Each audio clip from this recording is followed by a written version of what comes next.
रहीम अस्सलाम वालेकुम to all the students. Welcome back to the ocean of knowledge academy. प्यारे बच्चों, आज हमने जो है वो चैप्टर नंबर 3 स्टार्ट करना है, दैट इज़ डायनामिक्स। डायनामिक्स जो है उसकी डेफिनेशन सबसे पहले देख लेते हैं। जैसे हमने लास्ट चैप्टर में डिस्कस किया था काइनेमेटिक्स, तो ये भी जो है वो सेम है, लेकिन काइनेमेटिक्स में हम मोशन को स्टडी करते थे लेकिन उसकी वजह नहीं बताते थे, या वो मोशन जो है वो किस वजह से प्रोड्यूस हो रही है वो सब कुछ नहीं हम बताते थे। लेकिन डायनामिक्स में हम जो है वो उसकी वजह को भी बताएंगे। तो इसको हम क्या कहेंगे? Dynamics, the branch of mechanics that deals with the study of motion of an object and cause of its motion. इसमें जो है जितनी भी हम मोशन से रिलेटेड बातों को पढ़ेंगे और इसके अलावा जो इनकी वजह बनते हैं, मोशन की जो वजह बनते हैं, उसको हम डिस्कस करेंगे। ये है डायनामिक्स। अब इसमें जो सबसे पहला टॉपिक है इस चैप्टर का वो है फोर्स।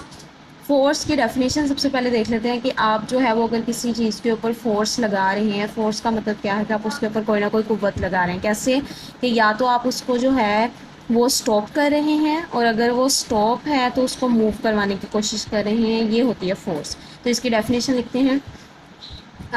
अ फोर्स मूव्स और tends to move, stops or tends to stop, tends to stop the motion of a body। कि जो फोर्स है वो या तो किसी बॉडी को अगर वो मूव कर रही है उसको स्टॉप करवाएगी, या अगर वो स्टॉप है उसको मूव करवाएगी। अब जैसे देखें कि फॉर एग्जांपल अगर कोई कार है वो मूव कर रही है, आप उसको स्टॉप करवाने की कोशिश करेंगे तो आप उसकी ब्रेक अप्लाई करेंगे। अगर कोई चीज़ जो है वो रेस्ट पोजीशन में है, आप उसके ऊपर जो चीज़ लगा रहे हैं उसको आप फोर्स का नेम देंगे, जो कि उसको मजबूर करेगी कि वो रेस्ट से मोशन में आ जाए। इसके अलावा जो फोर्स है वो किसी भी चीज़ की जो डायरेक्शन है उसकी वो भी चेंज कर देगी। The force also change the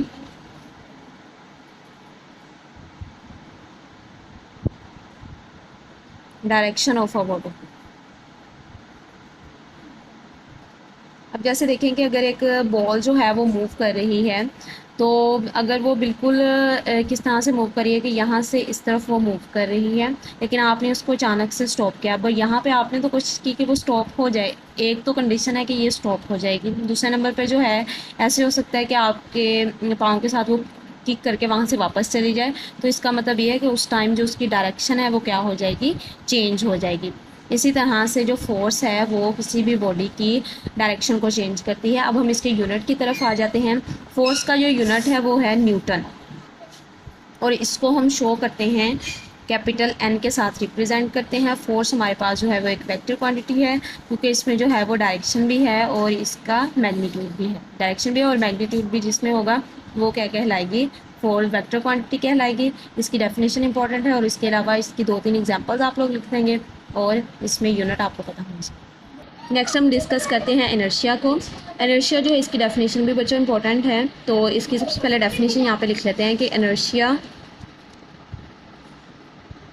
of a body is its property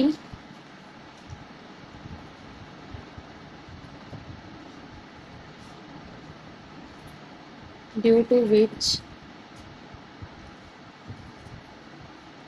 it resists any change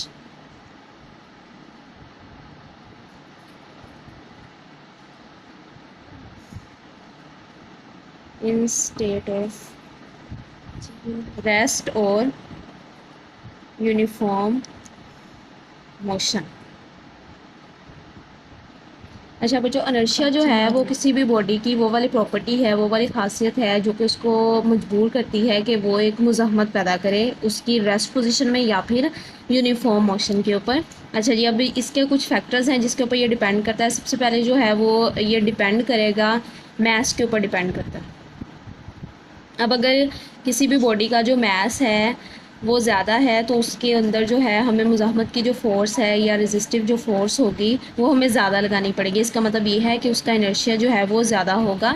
जितना मैस ज़्यादा होगा किसी भी बॉडी का, उतना ज़्यादा उसका इनर्शिया होगा। और जितना उसका मास कम होगा उतना इनर्शिया जो है वो कम होगा। इसकी डेफिनेशन को आपने देख लेना है, बाकी आगे एक्टिविटी है और एक्सप्लेनेशन है, उसको हम जो है वो फिर नेक्स्ट देखेंगे। ठीक है, इसको आपने बहुत अच्छे तरीके से रीड कर लेना। इंशाल्लाह मिलता है नेक्स्ट लेक्चर के साथ। अल्लाह हाफिज़।